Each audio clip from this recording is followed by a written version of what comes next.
The emergency room doors burst open as rain poured outside. Thunder cracked across the sky as the staff of Mercy General looked up to see a drenched woman in scrubs rushing toward the nurses' station. This was how Ellie Chen began her first day, soaked, breathless, and already 10 minutes late. "I'm so sorry," she stammered, pushing wet hair from her face. "My car wouldn't start, and then the bus." "Save it," interrupted nurse manager Gloria Winters, not bothering to look up from her clipboard. "Orientation was at 7. It's now 7:10. If you're enjoying this story of unexpected courage and hidden strength, please consider liking this video and subscribing to the channel for more inspiring content that reminds us never to judge someone by their quiet exterior." Ellie nodded silently, accepting the hospital ID badge Gloria thrust toward her. At 32, Ellie was older than most new nurses, having come to the profession after years of, well, she never really talked about her past. Her soft voice and tendency to keep to herself quickly earned her nicknames among the staff: Mouse, Wallflower, and worse when they thought she couldn't hear. The ER team at Mercy General was tight-knit and efficient, led by the formidable Dr. Marcus Reed and head nurse Jessica Torres. They worked like a well-oiled machine, having weathered countless crises together in their rural coastal hospital. Ellie, with her hesitant questions and methodical pace, was sand in their gears. "Chen. We needed those labs 5 minutes ago." Dr. Reed barked 3 weeks into her employment. "I'm sorry, I was just double-checking the—" "We don't have time for double-checking. This is an ER, not a library."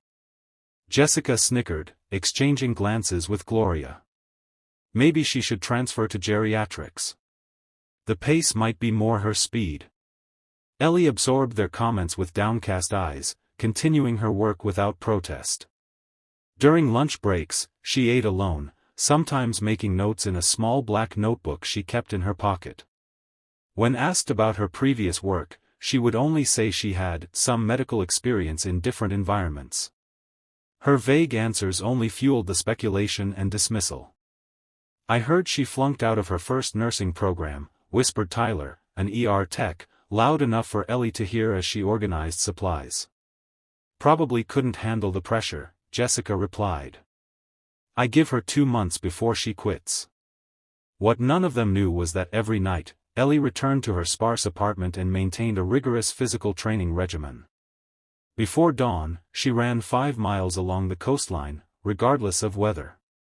These details, like so many others about Ellie Chen, remained hidden behind her quiet demeanor. 3 months into Ellie's tenure at Mercy General, the coastal town of Harborview was hit by the worst storm in decades. Wind speeds reached hurricane levels, and the hospital was operating on generator power. The ER was flooded with injuries, fishermen caught in the storm, car accidents from the treacherous roads, and residents injured by flying debris. "All hands on deck." Dr. Reed shouted over the chaos. "Gloria, call in everyone who's off duty." "Jessica, triage the new arrivals." "Tyler, help maintenance secure that leaking window." Ellie moved efficiently between patients, speaking softly but working with unexpected precision. When an elderly man began coding in Bay 3, she was the first to begin compressions, her technique flawless. "Where did you learn CPR like that?" Jessica asked afterward, watching Ellie calmly document the successful resuscitation. "I've had practice," Ellie replied simply. As the night wore on, the storm intensified. The radio crackled with emergency broadcasts. A fishing vessel had capsized 2 miles offshore with 6 crew members in the water. Coast Guard rescue was hampered by the conditions. "They're bringing survivors here," Dr. Reed announced grimly. "Hypothermia, possible drownings, traumatic injuries. Be ready." The first 2 fishermen arrived by ambulance, suffering from hypothermia but stable. The paramedics reported that the other 4 crew members were still being searched for, conditions deteriorating by the minute. At 2:17 a.m., the hospital's roof access alarm sounded. Gloria frowned at the security panel. Who would be crazy enough to go on the roof in this weather? The answer came moments later when the hospital's security guard burst into the ER. There's a helicopter trying to land on the helipad. It's not medical transport, it's military. Before anyone could respond, the ER doors opened again. A tall man in a soaked naval uniform strode in, his bearing unmistakably military despite his civilian clothes. His eyes scanned the room with laser focus until they landed on Ellie. "Lieutenant Chen," he said, his voice carrying across the suddenly quiet ER. Ellie straightened, her transformation immediate and startling. Gone was the hesitant posture and downcast eyes. She stood at attention, her voice clear and commanding as she responded, "Commander Jackson." The staff watched in stunned silence as the man approached Ellie. "We need you, Lieutenant. For men down, extraction impossible by sea. The team requested you specifically when they heard you were stationed in this region." "What's going on?" Dr. Reed demanded, stepping between them. The commander turned to him with a measured gaze. "Sir, Lieutenant Ellie Chen is a decorated combat medic with the Naval Special Warfare Development Group. She's been on reserve status while completing her nursing certification." Jessica's mouth fell open. "Special warfare, you mean?" "She served as medical support for SEAL team operations," the commander confirmed. "And right now, her former team needs her expertise to save lives." Ellie was already moving, grabbing a trauma kit. "What's their condition, Commander?" "Two with suspected spinal injuries from the capsizing, one with a compound fracture, one unconscious with possible TBI. They're on a rocky outcrop 2 miles offshore that's being battered by the storm. Regular rescue can't reach them." Dr. Reed found his voice. "You can't seriously be considering going out in this storm." Ellie looked at him directly for perhaps the first time since she'd started working there. "With respect, Doctor, this is what I was trained for. These men are my former team." "You'll need help," Jessica said suddenly, stepping forward. "I've done helicopter evacuations with trauma patients." Ellie assessed her with new eyes. "This isn't a medical transport, Nurse Torres. It's a combat extraction in extreme conditions." "I'm still coming," Jessica insisted. "You'll need an extra pair of hands." After a moment's consideration, Ellie nodded. "Grab the hypothermia kits and the portable ultrasound." "Commander, what's our insertion method?" "Hoist deployment. The outcrop is too unstable for landing." The ER staff watched in disbelief as Ellie, their quiet, unassuming colleague, transformed before their eyes, issuing precise orders and gathering specialized equipment with practiced efficiency. As Ellie and Jessica prepared to leave, Gloria caught Ellie's arm. "Why didn't you ever say anything about who you really are?" Ellie's expression softened momentarily. "This is who I really am, Gloria. Both versions. I just needed some time to adjust to civilian medicine."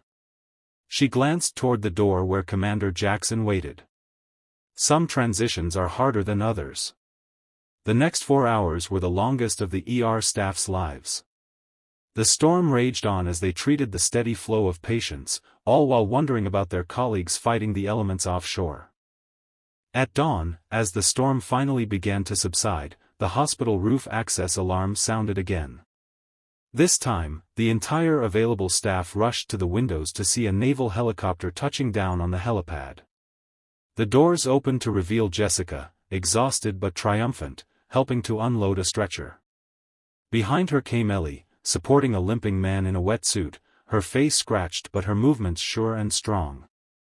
One by one, the 4 rescued fishermen were brought into the ER. As the medical team sprang into action, they could hear snippets of conversation between the rescued men and Ellie. "Still the best combat medic in the teams, Lieutenant," one man said as Dr. Reed examined his splinted leg. "Saved my life twice now," another added, his voice weak but grateful.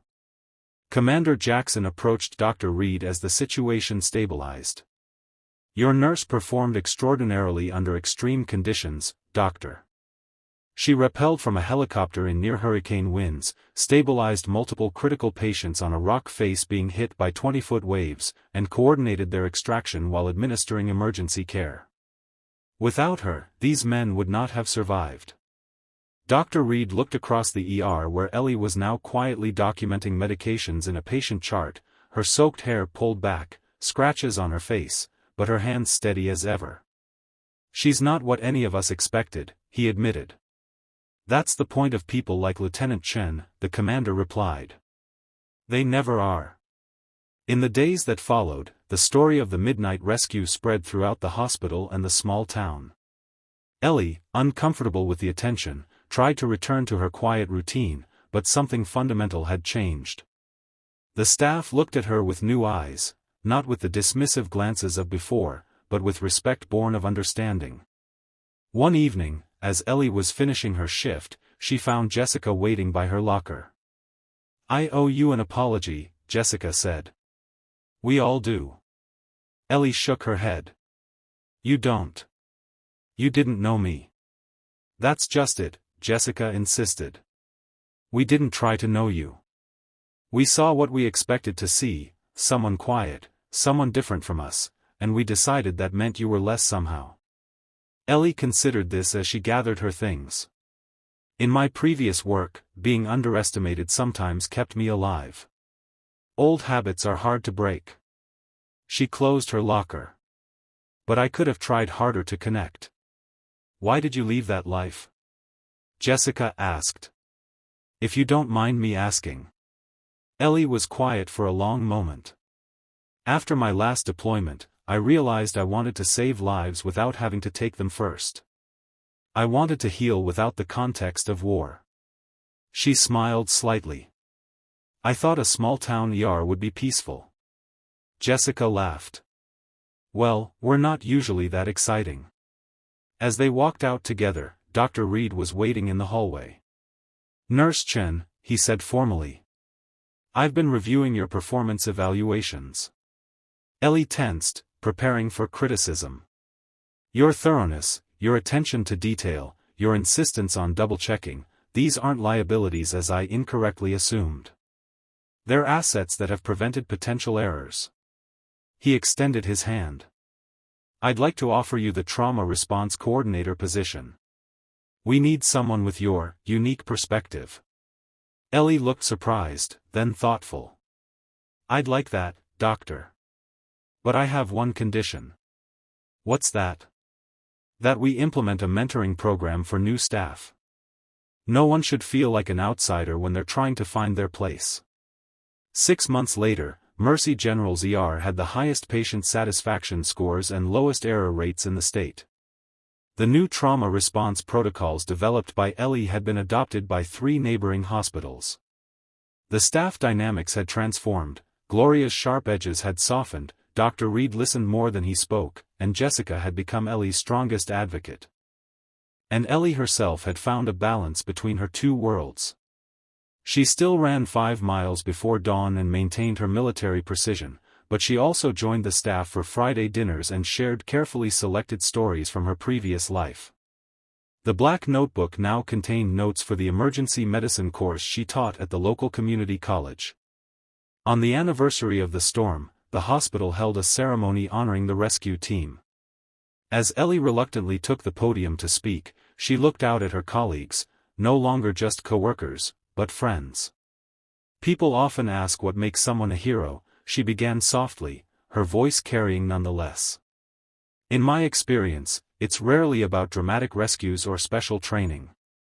It's about showing up every day, doing the work that needs to be done, and treating each person with dignity, whether they're a decorated commander or a patient who can't remember your name." She paused, looking at the faces before her. "I've served with extraordinary people in extraordinary circumstances. But I've learned that courage comes in many forms. It takes courage to admit when you're wrong. It takes courage to give someone a second chance. And sometimes, it takes courage just to be yourself in a new environment, even when it's easier to hide."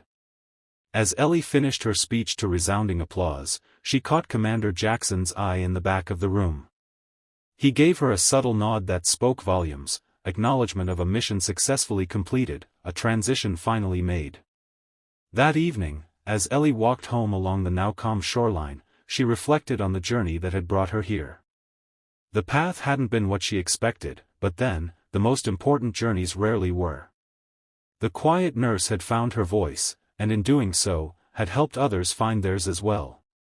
In the distance, she could hear the faint sound of a helicopter, not a harbinger of crisis this time, but simply a reminder that life storms eventually pass, leaving us stronger for having weathered them together. #The Unassuming Hero, continued. The one-year anniversary celebration marked a turning point for Ellie, but life at Mercy General continued to evolve. The hospital administration, impressed by the transformation in the ER, allocated funding for Ellie's proposed trauma response training program. What began as a local initiative soon attracted attention from regional medical centers. On a crisp autumn morning, Ellie arrived at work to find an official-looking envelope on her desk. Inside was an invitation to speak at a national emergency medicine conference about rural hospital crisis management. She stared at it, conflicted. Public speaking had never been her strength, she preferred action to words, shadows to spotlights. "You're going, right?" Jessica asked, peering over her shoulder. "I don't know," Ellie admitted. "That's not really my thing." Jessica crossed her arms. "A year ago, none of us would have thought saving people from a rock in a hurricane was your thing either.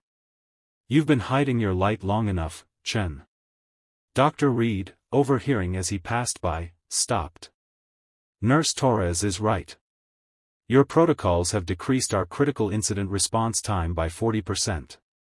Other hospitals should hear about that from the source." Ellie tucked the invitation into her pocket. "I'll think about it."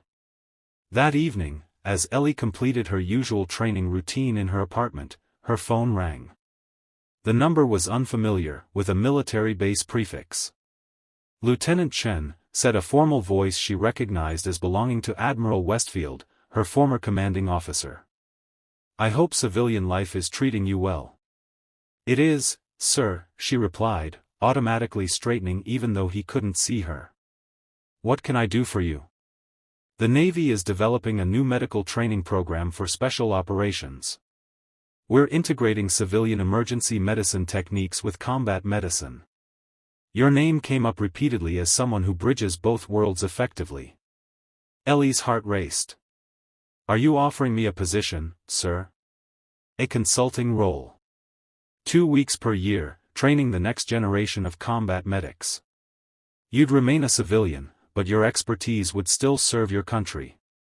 After they discussed the details, Ellie sat in silence, considering how much had changed. A year ago, she'd been trying to escape her past. Now, she was finding ways to integrate it with her present. The next morning, Ellie posted her acceptance to the conference. When Jessica saw it on the bulletin board, she gave Ellie a triumphant high five. "About time. We're all coming to cheer you on." "All?" Ellie asked, alarmed. "The whole team. Gloria's already booking the hotel rooms." Ellie shook her head, smiling despite herself. "That's really not necessary. Family supports family," Jessica said simply. "You taught us that." The word family lingered with Ellie throughout her shift. Her own family was small and distant, parents in California who never quite understood her military service, no siblings, no partner. The teams had been her family for so long, and when she left that life, she'd expected to be alone again. Instead, she'd found this unlikely group of people who had gone from mocking her to championing her. As the conference approached, Ellie worked on her presentation with the same meticulous attention she gave to everything. Dr. Reed reviewed her slides, offering suggestions from his years of experience. Gloria helped her practice, interrupting with increasingly outlandish scenarios to prepare her for unexpected questions. Even Tyler, the ER tech who had once been her most vocal critic, stayed late to help her time her delivery. The night before they were set to leave for the conference, the ER received a call that changed everything again. "Multi-vehicle pileup on Highway 16, the dispatcher reported. At least 15 injured, several critical. First responders on scene requesting additional medical support. Dr. Reed looked at his team. The site is 30 minutes out. Ambulances are already en route to other calls. We need to go to them. Ellie was already gathering portable equipment. I'll coordinate on-site triage. I'm coming too, Jessica said. And me, added Tyler. Dr. Reed nodded.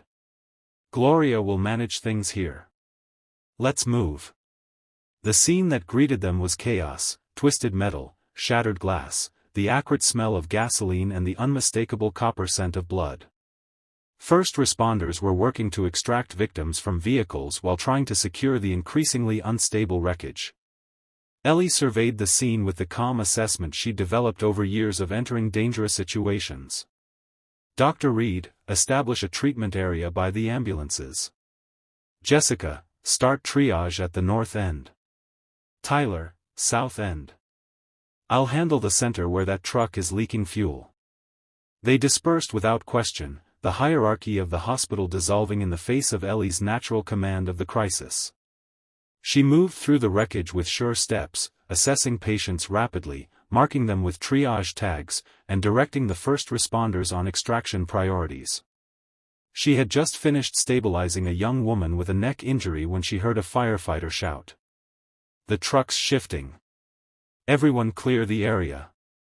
Ellie looked up to see the precariously balanced semi-truck beginning to tilt toward a crushed sedan where a firefighter was still working to free a trapped driver. Without hesitation, she sprinted toward them. Get out, she shouted to the firefighter. I've got him. The firefighter hesitated only briefly before scrambling clear as the truck groaned ominously. Ellie slid into the tight space beside the trapped driver, a teenage boy, pale with shock and fear. I'm Ellie. I'm going to get you out of here, she said calmly, assessing his injuries. His legs were pinned, but not crushed. The dashboard had collapsed inward, creating a pocket that had protected him thus far, but the truck's continued movement would soon eliminate that protection. I can't feel my legs, the boy whispered. That's the shock, Ellie explained, working to free him. I need you to help me. When I count to 3, I want you to push with your arms against the steering wheel while I lift this section of the dashboard. The boy nodded weakly. Ellie braced herself, finding leverage points that would maximize her strength. 1, 2, 3. With a surge of effort, they created just enough space for Ellie to pull him free. She dragged him backward through the shattered window just as the truck shifted again, crushing the space where they had been seconds before. As emergency workers rushed to take the boy from her, Ellie heard Jessica's voice calling her name. She turned to see her colleague pointing urgently toward another vehicle where flames had begun to appear. For the next 2 hours, Ellie moved from patient to patient, her training allowing her to make split-second decisions that would later be credited with saving multiple lives. When the last victim had been transported and the emergency workers were beginning to clear the scene, she finally allowed herself to sit on the bumper of an ambulance, exhaustion washing over her. Dr. Reed sat beside her, his scrubs bloodied and his face etched with fatigue.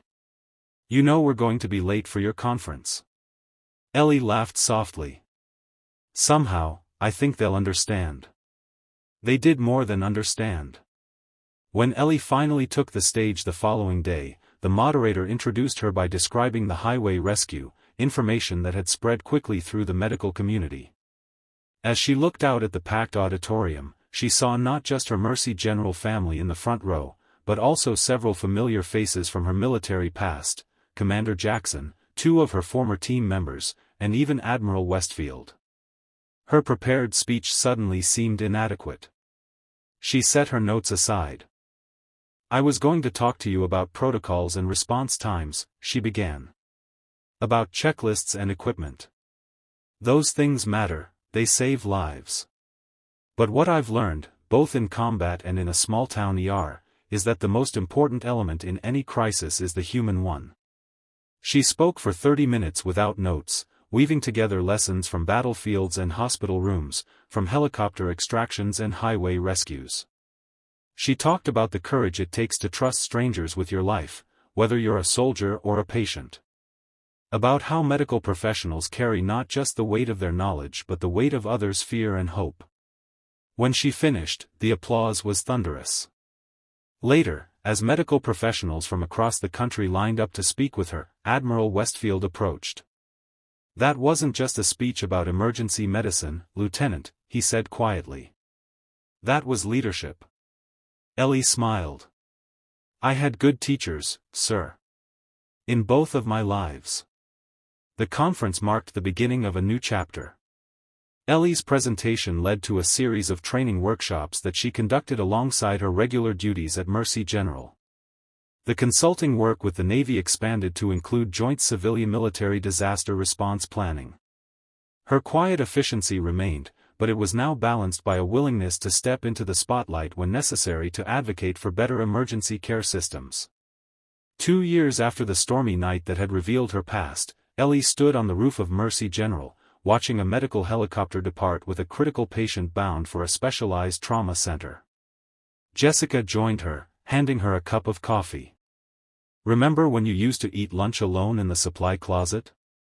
Jessica teased. "I was organizing while I ate," Ellie protested with a smile. "Sure you were." Jessica leaned against the railing. "The new nurses worship you, you know.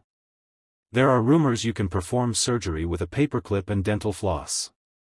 Ellie laughed. "Only if absolutely necessary." They stood in comfortable silence, watching the helicopter disappear into the distance. "Do you ever miss it?" Jessica finally asked. "The excitement, the intensity?" Ellie considered the question. "Sometimes I miss the clarity. In combat, the mission is clear: protect your team, complete the objective, come home. Here, success is more complicated." "But?" Jessica prompted. "But here, I get to see my patients recover. I get to watch them walk out with their families. I get to build something lasting." She turned to look at her friend. "And I found a different kind of team." As they headed back inside, Ellie's phone buzzed with a text from Commander Jackson: "Extraction training exercise next month. The rookies need to see how it's really done. You in?" She smiled and typed back, "Only if I can bring a nurse who thinks helicopter evacuations are exciting." That evening, as Ellie completed her patient charts, Dr. Reed stopped by her station. "The board approved your proposal for the Regional Emergency Response Network. You'll have full authority to implement it across all 5 hospitals." Ellie nodded, accepting the responsibility as she had accepted so many others, with quiet determination and without fanfare. "There's something else," Dr. Reed continued. "The medical director position is opening up next year. I've recommended you as my replacement." This caught her by surprise. "Me? But I've only been a nurse for 3 years. And in that time, you've revolutionized our emergency protocols, established a training program that's being adopted nationwide, and built bridges between military and civilian medicine that no one thought possible." He smiled at her stunned expression. "Just think about it." As Dr. Reed walked away, Ellie found herself reflecting on the journey that had brought her here. From the battlefields where she had learned to save lives under impossible conditions, to the hospital where she had once been dismissed as too quiet, too cautious, too different. The path had been neither straight nor easy, but it had led her to a place where both sides of herself could exist in harmony. The quiet new nurse had become a leader not despite her differences, but because of them. Her military precision and her gentle compassion. Her tactical thinking and her patient empathy. Her willingness to stand alone and her commitment to bringing others together. That night, as Ellie drove home along the coastal road, a naval helicopter flew overhead, its lights blinking against the darkening sky.